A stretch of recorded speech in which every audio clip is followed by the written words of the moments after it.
la sous-secrétaire adjointe américaine aux affaires africaines, se prononce sur les enjeux et intérêts de la prochaine présidentielle ivoirienne. Nous allons en parler dans cette édition.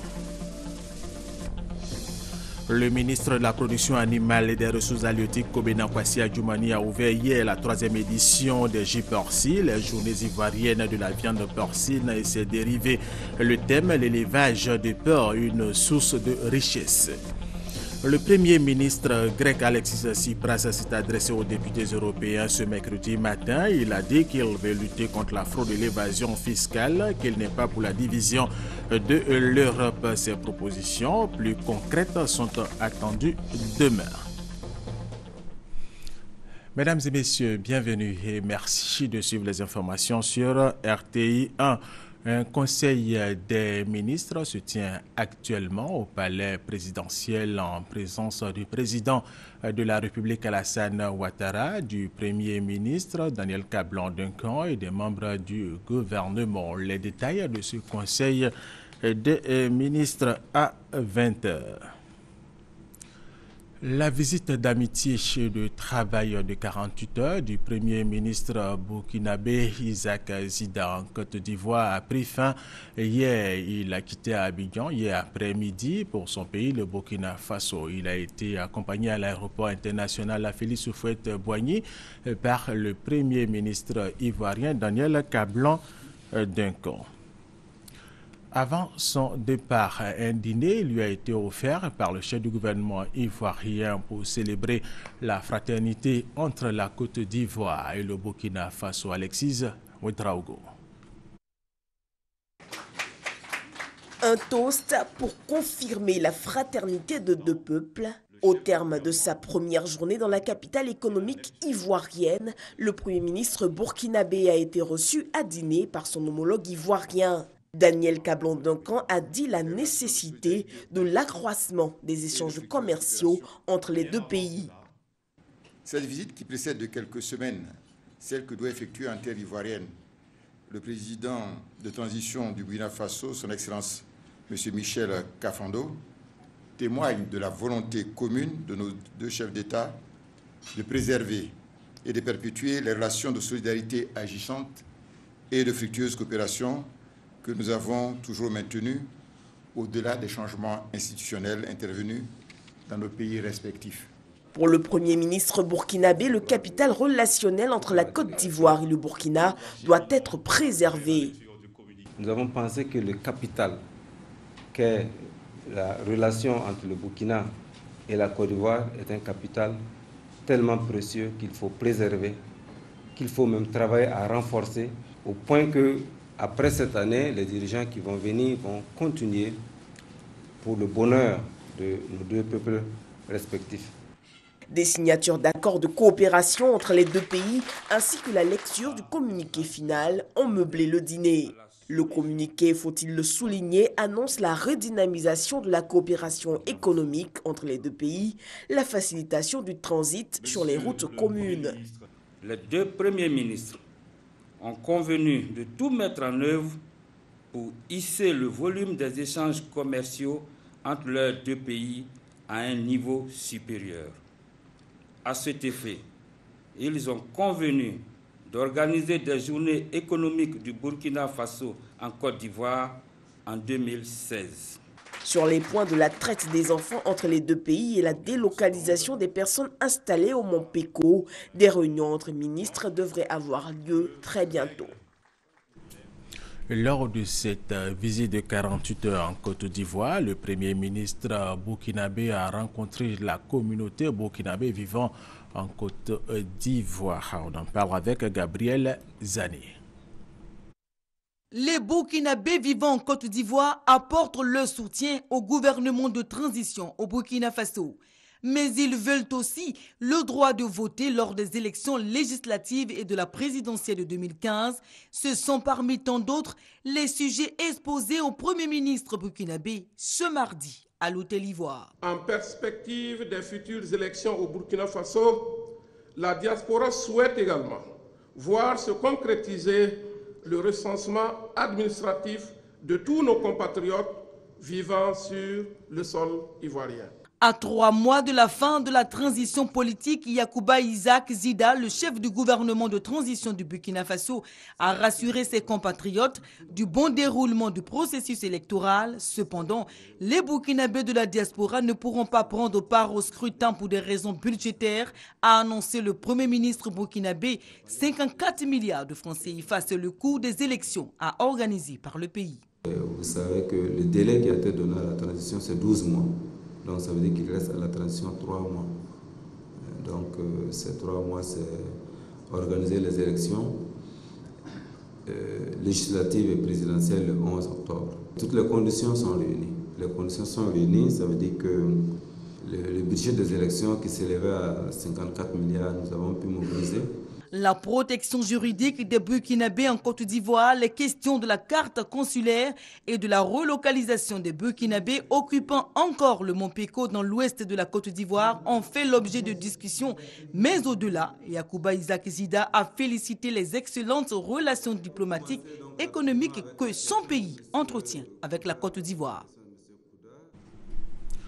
Un nouveau parti politique vient de voir le jour en Côte d'Ivoire, le Rassemblement populaire pour la patrie. Sa présentation a été faite lors d'une conférence de presse animée par son président. Promouvoir l'implication des jeunes dans la recherche des solutions à leurs problèmes, faire émerger de nouveaux talents sont entre autres quelques missions que se sont assignées les dirigeants du Rassemblement populaire pour la patrie. Ce parti politique a été officiellement présenté à la presse par son président.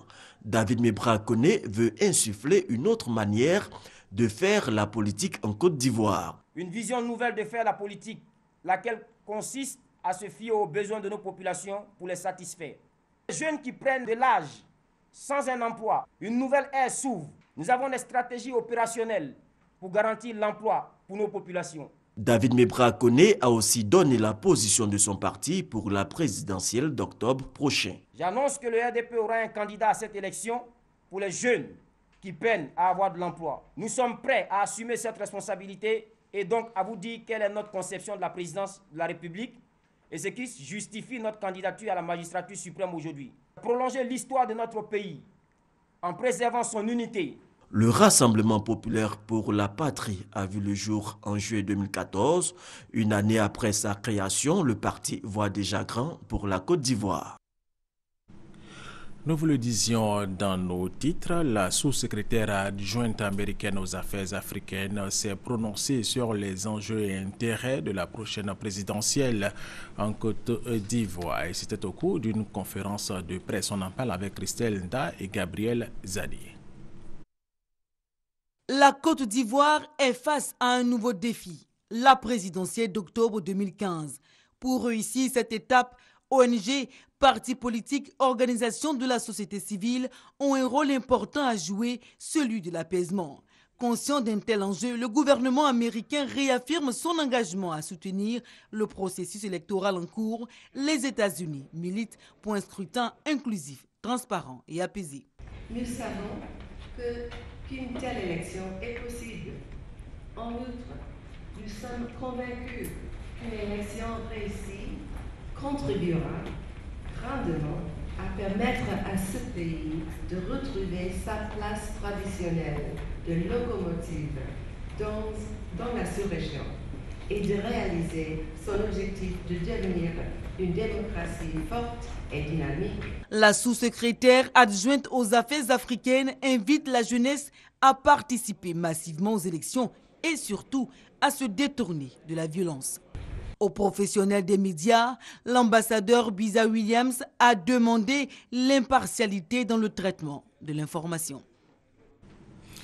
L'association des démobilisés de Côte d'Ivoire, de CIJ, ne veut pas être en marge de la future présidentielle en Côte d'Ivoire. Cette association vient de créer un mouvement dénommé les Volontaires pour la victoire d'Alassane Ouattara au premier tour de l'élection présidentielle. Kader Sogodogo, RTI Boaké. Les démobilisés de Côte d'Ivoire sont sortis massivement pour marquer leur volonté de participer au débat politique en cours dans notre pays. En faveur de l'élection présidentielle à venir, Ce groupement des ex-combattants vient de mettre sur pied un mouvement de soutien au candidat du RHDP, Alassane Ouattara. Le navire qui mène à l'émergence n'ira pas sans nous. Notre place dans le navire de l'émergence est le 2V ADO. Les volontaires pour la victoire de ADO au premier tour.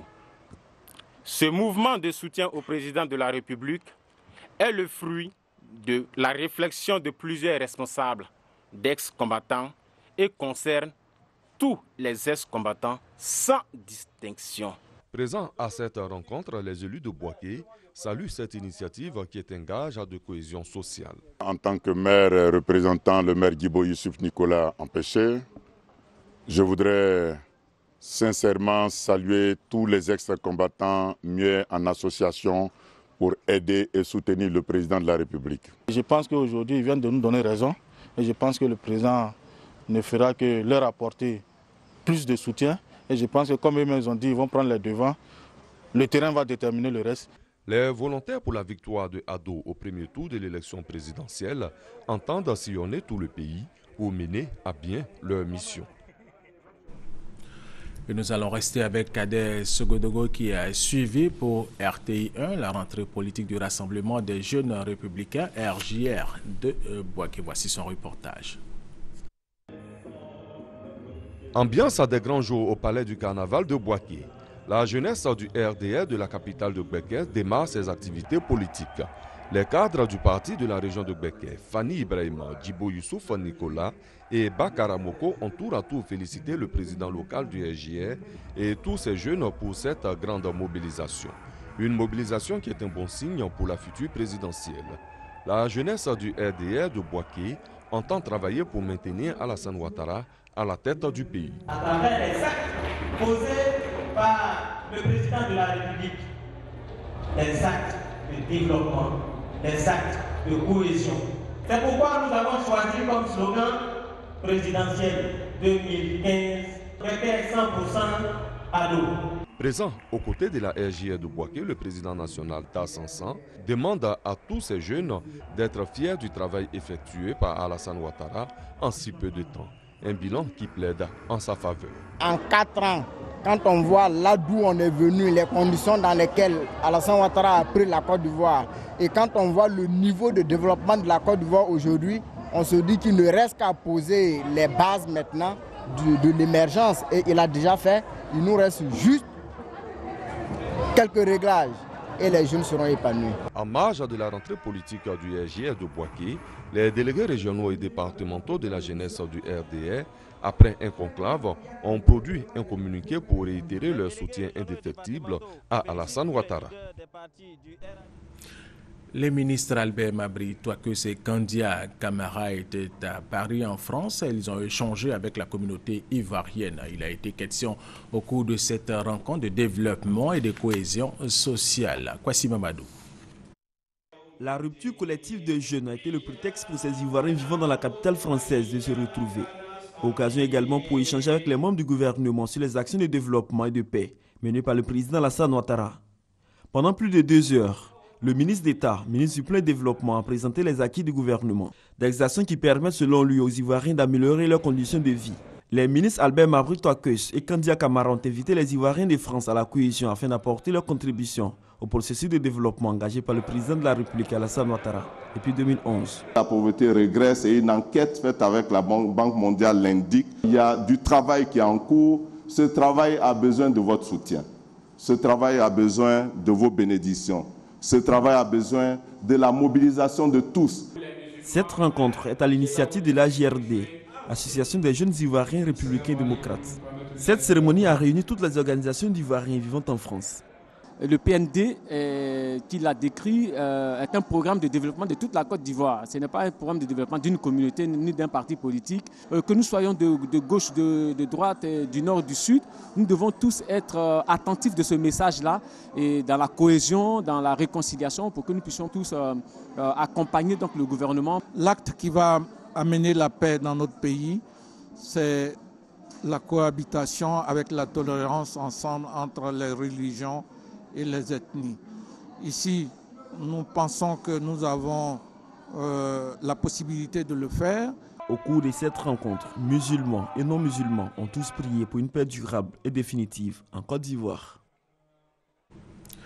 Revenons en Côte d'Ivoire. Justement, l'organisation non gouvernementale Puissance Arc-en-Ciel a entamé samedi dernier ses activités à Dabou. C'était au cours d'une cérémonie qui s'est déroulée sur le sceau de la cohésion sociale, de la paix et du développement. Plus de détails avec Patricia Omo-Etia. Sans cohésion sociale, sans paix, il n'y a pas de développement, a indiqué le représentant du ministre d'État, ministre de l'Intérieur et de la Sécurité, parrain de la manifestation. Sans paix, il n'y a pas de développement. Et pour avoir la paix, il faut la réconciliation entre tous les fils et les filles de la Côte d'Ivoire. Le président national de l'ONG Puissance Arc-en-Ciel, Koné Famori, a souhaité que la jeunesse ivoirienne s'implique davantage dans le combat du développement. Nous sommes venus à Lopou pour sceller ce brassage entre les populations, pour parler de développement, pour parler d'insertion des jeunes, pour appeler tous les jeunes de Côte d'Ivoire à rejoindre la République, appeler tous les jeunes de Côte d'Ivoire à s'embarquer dans le navire des solutions. Nous sommes à l'ère des solutions et le président Alassane Ouattara a des solutions pour tous les jeunes. Créée en début d'année, la structure a pour ambition de sensibiliser les jeunes autochtones à œuvrer pour la paix et le développement. Après la région des Grands Ponts, ce sera au tour de la région du Lodjibois d'accueillir la caravane de sensibilisation de l'ONG Puissance Arc-en-Ciel. L'Union panafricaine des élites pour le développement UPED veut prendre une part active au processus de développement de la Côte d'Ivoire. Elle l'a affirmé lors de sa sortie officielle. Témoin pour RTI 1, Moussa Koulibaly, Abou Saganogo. Ancien président du comité central des nouveaux majeurs pour la réélection de Laurent Gbagbo en 2010, aujourd'hui président de l'Union panafricaine des élites pour le développement, UPED, Maxime Ebikadjo, président de l'UPED, appelle à une jeunesse ivoirienne plus responsable, surtout en période électorale, pour une nation plus forte. Nous savons qu'un président de la République est à les rênes du pouvoir. Nous savons qu'une jeunesse est à la recherche d'emploi. Et je pense que notre objectif premier, c'est de lutter, de nous battre, de sorte que cette jeunesse-là soit insérée. Rehaussant cette sortie officielle, Mamadou Touré, conseiller auprès du président de la République chargé de la jeunesse, et Zadi Djedjekera, président du Front populaire uni FPU, ont invité la jeunesse à rompre avec la nostalgie des marches et meetings. Ils les ont appelés à s'engager résolument dans une dynamique d'autonomisation. Le président est en train de se mobiliser pour la jeunesse, a déjà fait beaucoup pour la jeunesse, mais va encore faire beaucoup dans les années à venir. Il a créé un ministère exclusivement consacré à l'emploi des jeunes. Une agence est en train d'être mise en place et cette agence-là et ce ministère vont s'adresser à tous les jeunes de Côte d'Ivoire, y compris les jeunes qui ont soutenu Laurent Gbagbo. Je suis venu dire à cette jeunesse qui a été traumatisée de ne plus se laisser manipuler par ces hommes politiques qui pensent à leurs intérêts personnels, qui ont besoin des jeunes. Quand il s'agit de faire des meetings, je suis venu donner un message de paix, mais surtout un message de responsabilité. Tous les trois intervenants ont également invité les jeunes et surtout les nouveaux majeurs à s'inscrire massivement sur le listing électoral en cours. Le 5 septembre prochain, l'UPED tiendra sa convention pour décider de certaines orientations du mouvement. Le reportage de Moussa Koulibaly était commenté par Abou Sanogo. Tout à fait autre chose, le ministre de la Production animale et des ressources halieutiques, Kobena Kwasi Adjoumani, a ouvert hier la 3e édition des J-Porci, les journées ivoiriennes de la viande porcine et ses dérivés. Le thème, l'élevage de porc, une source de richesse. Serge Colliard. L'élevage de porc, une source de richesse. Ce ne sont pas les acteurs de la filière porcine qui diront le contraire. Eux qui prennent part de façon active à la 3e édition des J-Porci, les journées ivoiriennes de la viande porcine et de ses dérivés. En 3 années, ce rendez-vous des éleveurs et professionnels du secteur, initié par l'interprofession porcine de Côte d'Ivoire, a contribué à développer la filière. C'est en tout cas le sentiment du ministre de la Production animale et des ressources halieutiques.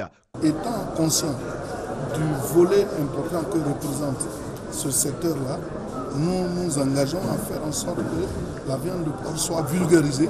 Nous voudrions que les Ivoiriens, en venant consommer la viande de porc, puissent eux-mêmes devenir des éleveurs de porc.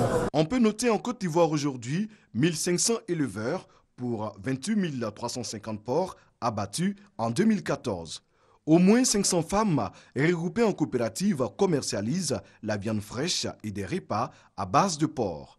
La filière porcine génère 30 000 emplois pour un chiffre d'affaires de plus de 70 milliards de francs CFA. Nous sommes l'année dernière à 28 000 porcs abattus dans l'année et je vous dis, la CIVAC va devoir investir dans son outil parce que les chiffres sont en train d'exploser. Dans le hall de la caisse Tabo Plateau, une cinquantaine de stands, un espace dégustation sont disponibles pour les milliers de visiteurs. Nous croyons qu'avec l'élevage de porc, on peut faire de ça une jeune entreprise et même pourquoi pas élargir des espaces et créer de l'emploi à nos frères et à nos sœurs. La 3e édition des J-Porci, les journées ivoiriennes de la viande porcine et ses dérivés, se tient du mardi 7 au vendredi 10 juillet prochain. Le gouvernement ivoirien veut favoriser l'intensification des productions agricoles dans les bas-fonds avec le soutien de la FAO, l'Organisation des Nations Unies pour l'alimentation et l'agriculture. Un projet pilote a été lancé pour une période de 2 ans. À terme, ce projet doit permettre d'accroître et de diversifier la production alimentaire par l'application de techniques efficaces. Nous allons rester avec Serge Colliard. Malgré les atouts de l'agriculture ivoirienne, le développement de la production vivrière est confronté à de nombreuses contraintes.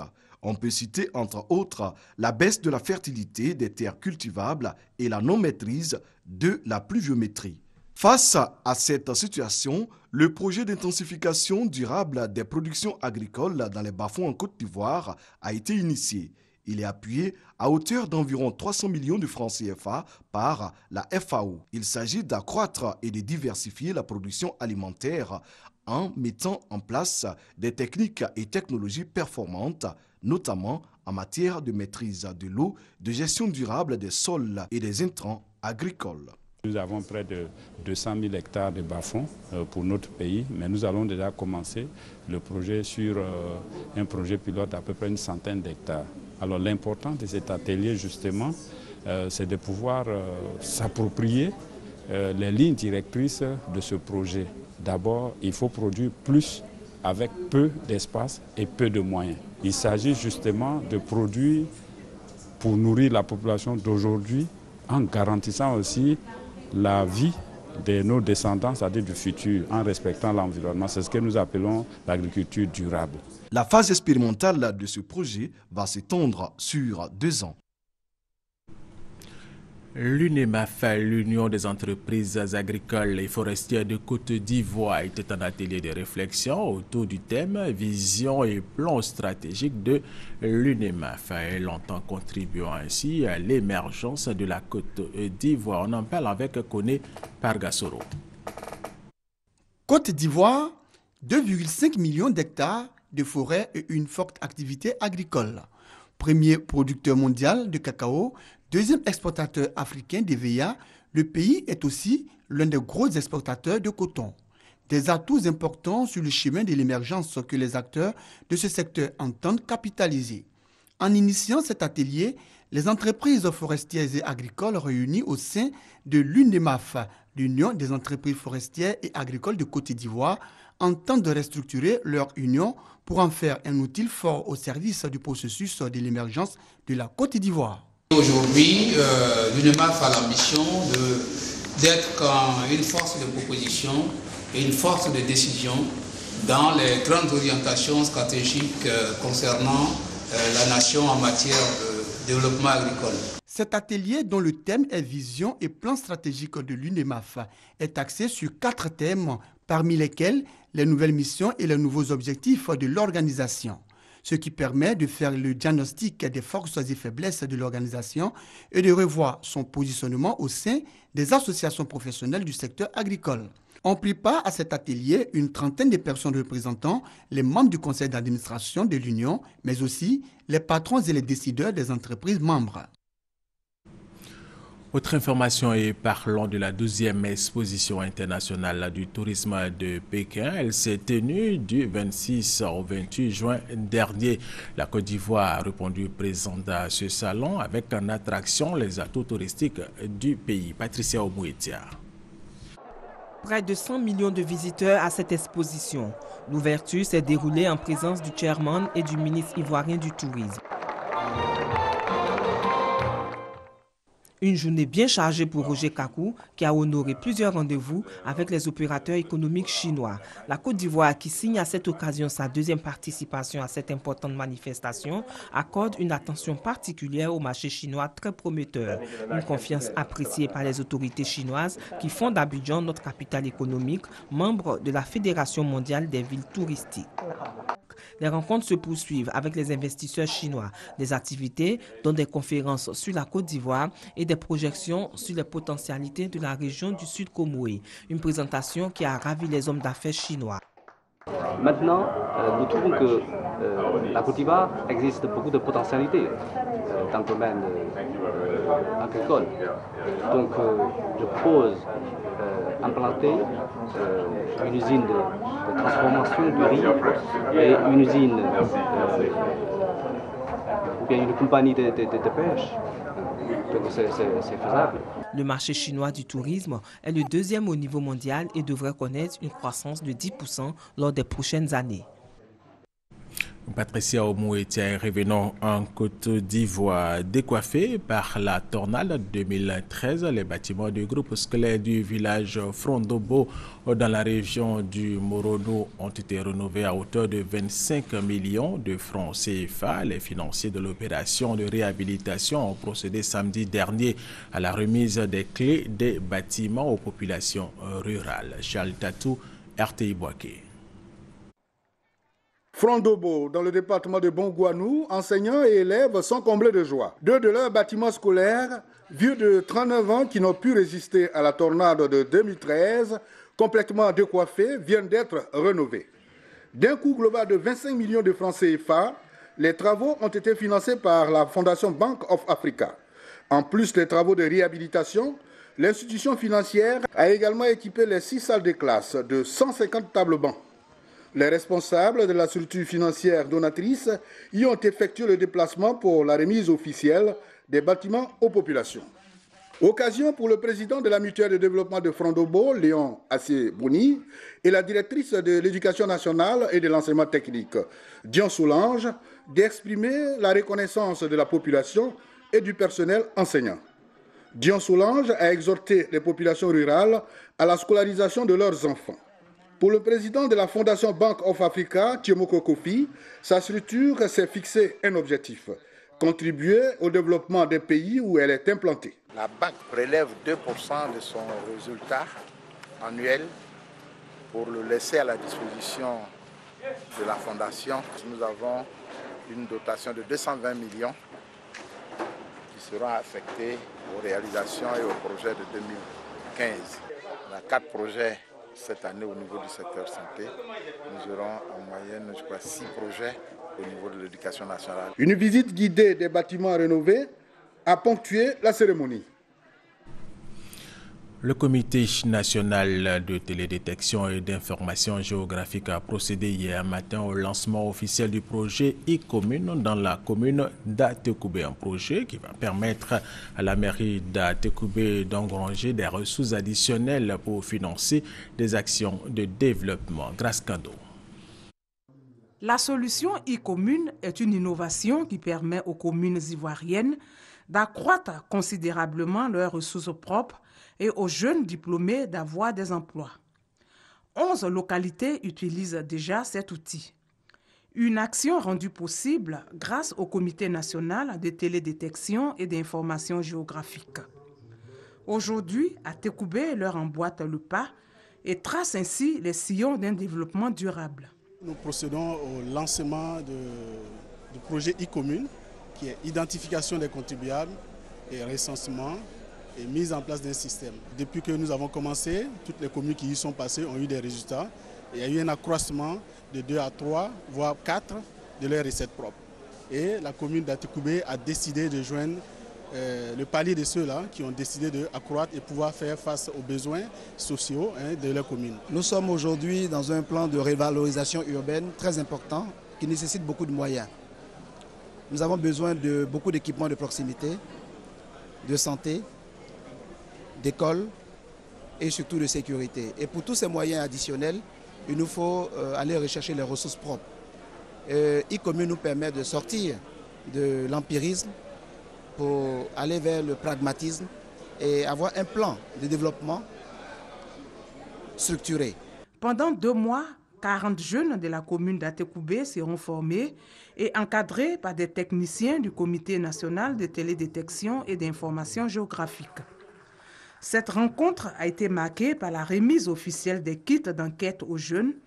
Ils auront pour mission de collecter les données et géolocaliser les contribuables de la commune d'Atekoubé. Des actions saluées par Gogone Biboti Maxime, directeur de la tutelle administrative. Et nous allons terminer avec ces informations au Burundi. La CENI a rendu public les résultats provisoires des élections législatives et municipales. Le parti au pouvoir ressort largement en tête de ces scrutins boycottés par l'opposition avec 77% de son siège qui était en jeu. Le taux de participation est d'environ 75%. Le Premier ministre grec Alexis Tsipras s'est adressé aux députés européens ce mercredi matin. Il a dit qu'il veut lutter contre la fraude et l'évasion fiscale, qu'il n'est pas pour la division de l'Europe. Ces propositions plus concrètes sont attendues demain. Les chefs d'État de l'Union européenne, eux, ont jusqu'à dimanche pour trouver une solution définitive à la crise grecque. Et c'est la fin de cette édition. Merci de l'avoir suivi. Restez avec nous sur RTI 1.